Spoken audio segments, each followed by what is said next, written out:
Hello friends investors, how are you? Hope all are doing good. तो अभी recently हमें कुछ इन्वेस्टर्स का कंसर्न आ रहा है कि उनके कुछ फंड्स या एसआईपीज़ जिनमें वो इन्वेस्ट कर रहे हैं पिछले 1-2 साल से वो रिटर्न नहीं बन रहा। तो उसके काफ़ी रीज़न्स हैं कि क्यों नहीं बन रहा। ग्लोबल भी हैं, लोकल भी हैं। Starting with from last year, जैसे आपको सबको पता है कि रशिया यूक्रेन वॉर हो गया, यूरोप में पूरा टेंशन था, सप्लाई चेन पहले ही इफेक्टेड थी ड्यू टू कोविड। और उसके बाद क्योंकि यूएस में इन्फ्लेशन 40 ईयर्स हाई पर पहुंच गई, तो उनको फेड को इंटरेस्ट रेट हाइक करने पड़े टू कंट्रोल डेट इन्फ्लेशन। तो जब भी interest rate, as we all know, जब भी इंटरेस्ट रेट ऊपर जाते हैं तो इक्विटी से थोड़ा सा पैसा आउटफ्लो होता है और जिसका असर मार्केट पर पड़ता है। ऑल्दो हमारा डोमेस्टिक इनफ्लो अभी इंटैक्ट है, अपना ही एसआईपी बुक अप ग्रो करके around 13,600 crore as on if we talk about February month का हम डाटा अगर देखें तो 13,600 करोड़ का हमारा एसआईपी बुक हो चुका है, विच इज़ फिनोमिनल ग्रोइंग। जो कि आप अगर 5 साल पहले चले जाइए तो अराउंड 2015-16 FY 15-16 में ये एसआईपी बुक अराउंड 3,000 3,500 करोड़ का था। तो वहाँ से हम we came around 4 times 4.5 times और एसआईपी बुक। तो वो डोमेस्टिक इनफ्लो काफ़ी हेल्प कर रहा है कि मार्केट उतना ज़्यादा ड्रास्टिकली नहीं गिर रहा कि ग्लोबल इश्यूज़ के बावजूद भी।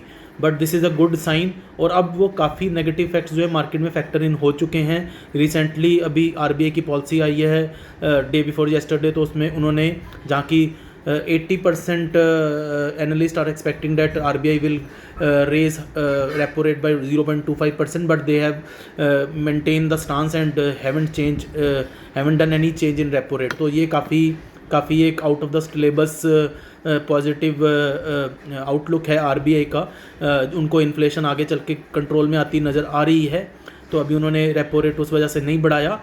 हम ये नहीं मान रहे कि एकदम वो रिड्यूस करना शुरू कर देंगे, but gradually yes they will start. If अगर इन्फ्लेशन थोड़ा सा सपोर्टिव रहता है, इन्फ्लेशन कंट्रोल में रहता है, जिसकी पूरी उम्मीद है। और आपने रिसेंटली सुना होगा कि 1-2 बैंक्स का भी कुछ इशू रहा है यूएस में। This time it's different, although we every time we heard about कि कुछ बैंक्स में फेलियर आया, that is due to the NPS, the bad lending. But this time कुछ सिनेरियो डिफरेंट है, लैंडिंग्स आर गुड। जैसे Silicon Valley Bank में भी हमने यही समझा है कि लैंडिंग्स आर गुड, बट जो लैंडिंग रेट है वो डाउन है, और जो उनको अपने बॉन्ड्स पर अपने इन्वेस्टर को रिटर्न देना पड़ रहा है वो ज़्यादा है। उस वजह से उनको नुकसान हो रहा है। तो फेड भी नहीं चाहेगा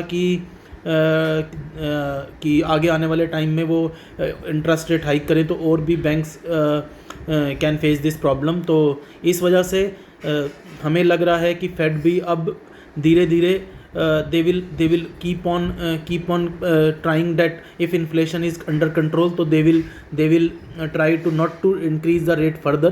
शायद 0.025 और आ जाए नेक्स्ट उनकी मीट में, बट गोइंग फॉरवर्ड लग रहा है कि कहीं ना कहीं इसमें स्टॉपेज आएगा।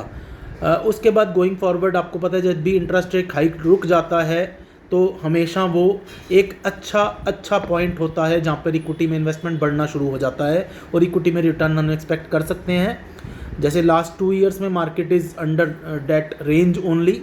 तो यहाँ से बेटर की तरफ जाने का पूरा उम्मीद है। हम लॉन्ग टर्म के लिए इन्वेस्टमेंट के लिए ही सबको इन्वेस्टर्स को गाइड कर रहे हैं। शॉर्ट टर्म में अगर 1-2 साल में एसआईपी में पैसा नहीं बना तो उसमें डिसहर्टन होने की कोई ज़रूरत नहीं है। आप लॉन्ग टर्म इन्वेस्टमेंट करते रहिए।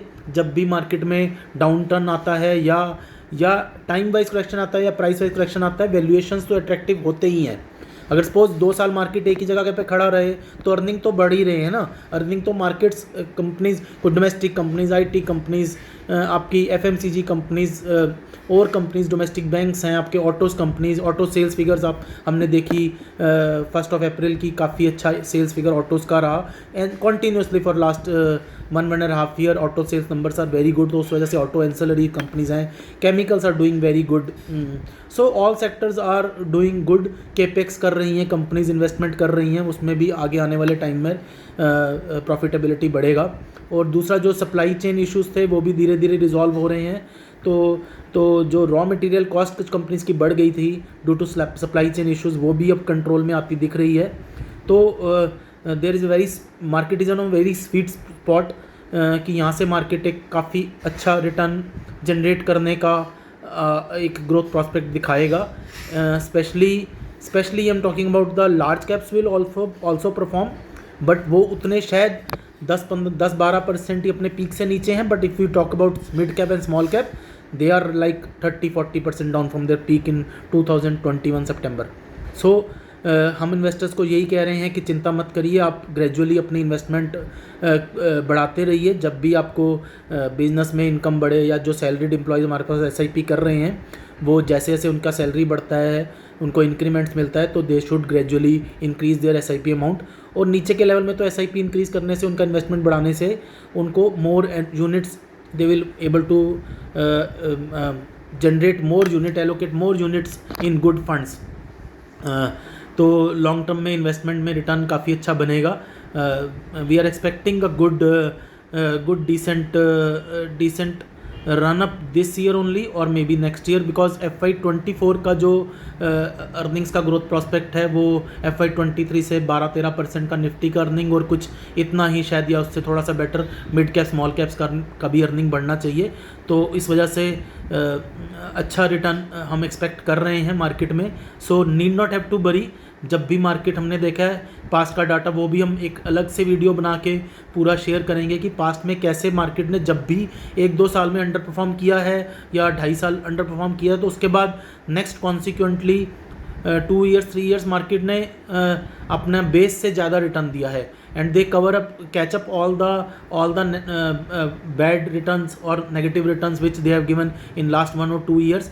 तो मार्केट उसको काफ़ी जल्दी कैचअप कर लेता है, और एवरेज, अपना डिसेंट एवरेज, जो हम लॉन्ग टर्म इन्वेस्टर्स को हमेशा कहते हैं कि 15% का एक एवरेज हमें एक्सपेक्ट मार्केट से रखना चाहिए, इक्विटी मार्केट से, with good investment into good funds.